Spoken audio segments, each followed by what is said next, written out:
እሺ ማታ አስቸገርኩሽ እንዴ? ምንም አታስታውስም? ምንም አላስታውስም። ልብሴን ያወለቅሽው አንቺ ነሽ? አይ እዚህ ነው ማድረስ ስትለኝ እኔ ወጥቼ ሶፋ ላይ ነው ያደርኩት። ጠዋት ስመጣ ልብስ መሬት ላይ ወዳድቀው ነበር። እሱን አንስቼ ሌላ የምትቀይረው አመጣሁልህ። ለምንድን ነው እዚህ ያልተኛሽው? አስቸግሬሽ ነው? አይ እንደዛ ሳይሆን ከዚህ በኋላ እኔ እናንተ አንድ አልጋ ላይ መተኛት አለብን ብዬ አላስብም። እኔም አንተ ጋር ስለተኛው ምንም ባይፈጠር እንኳን አብሬ ስለተኛው ብቻ የማፈቅረው ሰው ላይ እንደማምቀጥኩ ነው የሚሰማኝ። ይሄን ያህል? እንዴት ነው በዚህ ፍጥነት ልትለወጪ ይቻልሽ? እሺ እኔ ጨረቃ ላይ እንዲያስጨከናትን ሰው መታወቅ ይችላል? በይፍራት አሁን ተናገሪ። አሁን ካልነገርሽው የሰርግሽ ቀን ካወቀ ከሚባለው በላይ ይሰባበራል። በሰዎች ፊት ሲያዝን ልቡ ሲሰበር ከምታይ አሁን ተናግረሽ በሩን ዘግቶ ማልቀስ ካለበት ያልቀስ። ምናልባት አንድ ቀን ለሱ እንደሆነ ራሴ መስዋዕት ያደረግኩት ሲገባው ይረዳኝ ይሆናል። ይፉ ምንድነው? ተናገሪ እንጂ ታስታውቂኛች።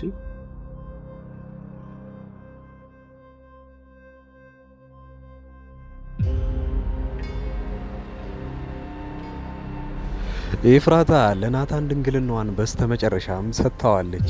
እስቲ በዚህ ደስ ያላችሁና መጀመሪያውኑ ያወቃችሁ ሰዎች ይሄንን ቪዲዮ ላይክ በማድረግ ኮሜንት ላይ አስተያየታችሁን ስጡን። ነገር ግን ኤፍራታ ያንን ነገር ሳታስበው ነበር የሆነው። ያን ቀን ማታ ላይ ሰክሮ ሲመጣ ቤት እሷ ጋር ሲተኛ፣ ታዲያ እሷ ግን ጠዋት ላይ የነገረችው ሌላ ነበረ። የተፈጠረው ልንገራችሁ። ገና ማታ እዛ ጋር እንደገባ ማታ ላይ ያላትን የመጨረሻ ምሽት ከሱ ጋር ለማሳለፍ ስትል ያለ ገደብ ነበረ አብረው ሲዝናኑ የነበሩት። በዛ መሊ ታዲያ እነሱ ያላሰቡትን አንዳንድ የተፈጠሩ ነገሮች ነበሩ። እሱም በስካር ሞራሉን ስለማያቅ ነገር ግን የሚፈጠረውን እንዳለ ስለማያስታውስ ያኔ ማታ ላይ የተፈጠረው የእሷን የኤፍራታን ክብር ናታን ወስዶት ነበረ። ምን እንደተፈጠረ አያስታውስም። እሷ ግን የማይረሳውን ትውስታ ቢያንስ ልስጠው ብላ ነበረ። ጠዋት ላይ ያስታወሰችው ነገር ግን ሌላ ነበረ። ያኔ ስታገት እኮ እነሱ ያሰቡት ደፍረውኝ ነበረ። ያኔ ማታ ላይ ሱሬ ላይ ደም እንኳን ሲፈስ የፌክ ነበር ማለት ነው። ያኔ አልተነካውም። ያፌት ምን አስቦ ነው እንደዛ ያደረገው? ይሄ የእሷ ጥያቄ ነበረ። ምክንያቱም ክብሯ የተወሰደው ዛሬ ማታ በናታን ነበረና። ያንን ስታስታውስ ግን ያፌት አንድ ትልቁ ነገር ኪሳራ ውስጥ ገብቷል። እሷ ክብሯ አለ ብሎ ነበረ ሊያገባት ያሰበው። ማንም ስላልነካትና ክብሯ እስካሁን ስላለ እኔ አግብቼ ወስደዋለሁ የሚል ያፌት የራሱ እቅድ ነበረው። ሰርጉንም ያዘጋጀው ለዛ ነበረ። አሁን በባዶ እንደተሸነፈ አይተናል። ታዲያ ያፌት ይሄንን ነገር ሲሰማ ምን ሊሆን እንደሚችል መገመት አንችልም። ሌላው ናታን ጠዋት ላይ ኤፍራታን ሲያወራት ነበረ። በቃ እኔ ሁሉንም ነገር ትቼዋለሁኝ፣ ካንቺ ጋር ያለውን ነገር በስምምነት ጨርሰናል። እኔ ከልቤ ነው የምወድሽ፣ አንቺም እንደዛው። ነገር ግን ከኔ በላይ ልታፈቅሪው የቻልሽውን ሰው አስተዋውቂኝ ብሏታል። ታዲያ እውነቱን ንገሪው እያለች ከራሷ ጋር ስትጣላ ነበረ ድራማው ያለቀው። በሐረግ ድራማ በክፍል 65 የሚፈጠሩትን አንዳንድ ትዕይንቶች ከዚህ በኋላ አብረን የምናየው ይሆናል። አብራችሁን ቆዩ። የመጀመሪያውና ዋነኛው ነገር ሰርጉ በምን ምክንያት ሊፈርስ ይችላል የሚለው ጥያቄ ነው። ያም የሚሆነው አንድ ሁለት መንገዶች አሉ። የመጀመሪያው በሉሊት ተንኮለኛ ነገር እንድታሰላና ያንን ሰርግ እንዴት ማጥፋት እንዳለባቸው ፖሊሷ በድብቅ ያንን እቅድ እንድታወጣ ነግራታለች፣ ወይ እሷ በምታመጣው እቅድ። ሁለተኛው ደግሞ የሚሆነው ገና ሰርጉ ላይ ሳይደረግ በፊት ያፌት ኤፍራታ ድንግል እንዳልሆነችና ድንግልናዋ በቅርቡ እንደተወሰደባት ከሰማ፣ ምክንያቱም ክብሯ ሙሉ ለሙሉ ስለሚቀንስባት እሷን የማግባቱን ነገር እርግፍ አድርጎ የሚተወው ይሆናል። ሌላኛው አጠራጣሪ የሚሆነው የያፌት ግብረአበሮች። ታዲያ አንደኛው የያፌት ግብረአበር ሙሉ ሰርጉን እኔ ወጪ ይችላሉ ብሎ ነገር ያኔ ታዲያ መልክቱ የነበረው ሰርጉን እኔ ሰምቻለሁ፣ ያ ማለት ያንተን ሰርግ ብዙ ሰዎች እየተጠባበቁ ነው የሚል ነው። በዚህ መሃል ላይ ታዲያ የብዙ ሰዎች ጠላቶቹን መሃል ያ ወሬ ስለሚደርስ በጠላቶቹ አንዳቸው ያ ሰርግ ሳይደረግ የሚካሄድ ይሆናል። ምናልባት ይህ ሁሉ ከተደረገ በኋላ ግን ያፌትም ሆነ ናታን በምንም አይነት መልኩ ጦርነት ውስጥ የሚገቡ ይሆናል። ያም የሚሆነው አሁን ላይ ኤፍራታ ማታ ላይ ልትነግረው ነው ከማን ጋር እንደምትጋባና ማንን እንዳፈቀረች ያወቀ ጊዜ። ታዲያ በዚህ ሰዓት ታዲያ ናታን ምን ሊሆን ይችላል? ኤፍራታ ምናልባት ያፌት አስፈራርቶች ከሆነ እውነቱን እንድትነግርኝ እፈልጋለሁ። በእኔ ማስፈራርቶች ከሆነ ንገሪኝ። እኔ ከሱ ጋር በጣም ትልቅ ነገር ውስጥ ነው ያለሁትኝ። ታዲያ አሁን ላይ ግን ልበቀለው እፈልጋለሁ። ሁለቱም ቢሆን ምንም ያህል ከፍተኛ ጦርነት ውስጥ ቢገቡ መጨረሻ ላይ ወንድማማቾች መሆናቸው የሚያውቁ ይሆናል። ያኔ ሲያውቁ ታዲያ አንዳቸው ለአንዳቸው የሚያዝኑ ይመስላችኋል? ወይንስ እስከ መጨረሻው ድረስ በቀላቸውን የሚጨርሱት ይመስላችኋል? በሐረግ ድራማ በክፍል 65 በቅርቡ እንገናኛለን። ውድ የአዳዲስ ቲቪ ተከታታዮች እንኳን ደህና መጣችሁ። ወደዚህ ቻናል ከመጣችሁ እናንተ ተከታታይ ድራማ ይመቻችኋል ማለት ነው። ከተከታታይ ድራማ ውስጥ ኢትዮጵያ ውስጥ ሆኖ አሁን ላይ በጣም አሪፍ እይታ ያላቸውና አሪፍ ተቀባይነት ያላቸው ድራማዎች አራቱን ልንገራችሁ። የመጀመሪያው ጽናት ነው። ሁለተኛው ሐረግ፣ ዮአዳን እና ክህደት ናቸው። የእነዚህን ተከታታይ ድራማዎች ካልጀመራችኋቸው እኔ አጠር ያለች ማብራሪያ ስለ እነሱ ሰጥቻችሁ ደስ ያላችሁን ድራማ እናንተ ትጀምሩታላችሁ። የመጀመሪያው ጽናት ድራማ ብዙዎቻችሁ የምትወዱት ይሆናል።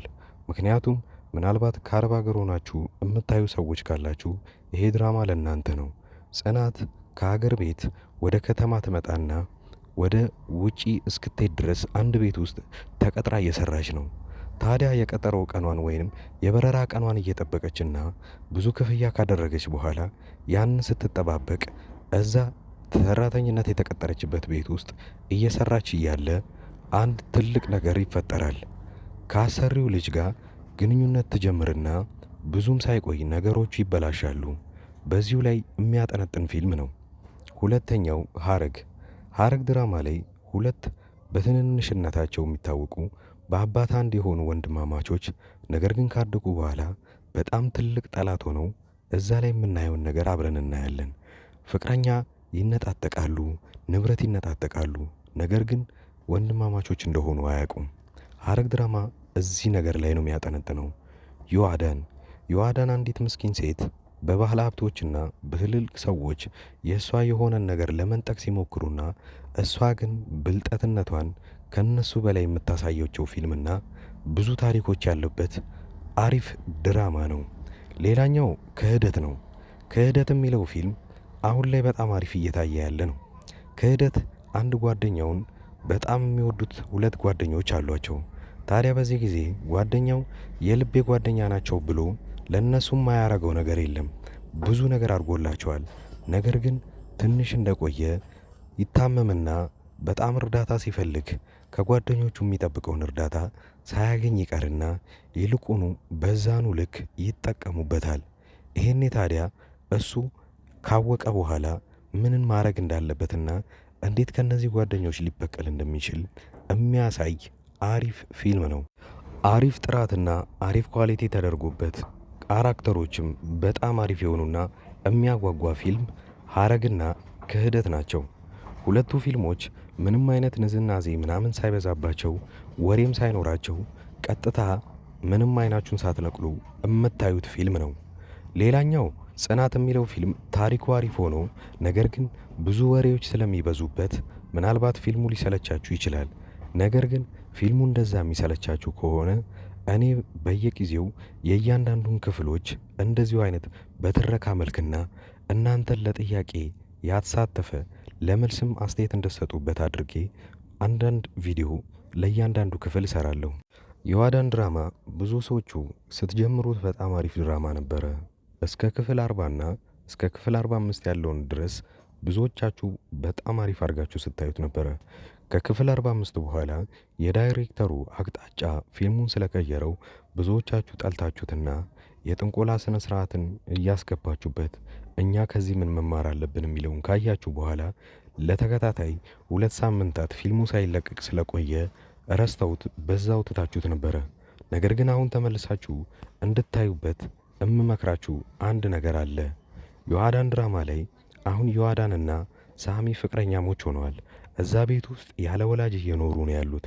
ምን ሊያጠፉ ይችላሉ፣ ምን ሊደረግ ይችላል የሚለውን አብረን የምናየው ይሆናል። እዛ ላይ ሂሩት የምትባል አንዲት መጥፎ ሆና የምትተውን ልጅ እዛው አካባቢ ላይ እብደትን ተከናውና ነገር ግን ጤነኛ ሆና እሷ እንዳትታሰር እያየችው ያለውን ስቃይ አሁን ላይ ማየት ይኖርባችኋል ብዬ አስባለሁ። አዳዲስ የጀመሩ ተከታታይ ድራማዎችንና አሪፍ የሚባሉ ፊልሞችን በዚሁ ላይ በአንድ ድምፅ አድርጌ በጥሩ ሁኔታ ተርኬ የማቀርብላችሁ እኔ ዙበይር እባላለሁ። የቻናሌም ስም አዳዲስ ይባላል። እኔን ለማበረታታት ሰብስክራይብ ማድረጋችሁን አትርሱ። በቅርቡ 50 ሺህ ምንገባ ይሆናል። አሁን ላይ 40 ቤት እንዳለን አትርሱ። ስለዚህ እባካችሁ አዳዲሶች ሰብስክራይብ በማድረግ በማበረታታት 50 ሺህና ከዛ በላይ እናድርገው። የእኔ ቤተሰቦች አብራችሁኝ ስላያችሁ ከልብ አመሰግናለሁ።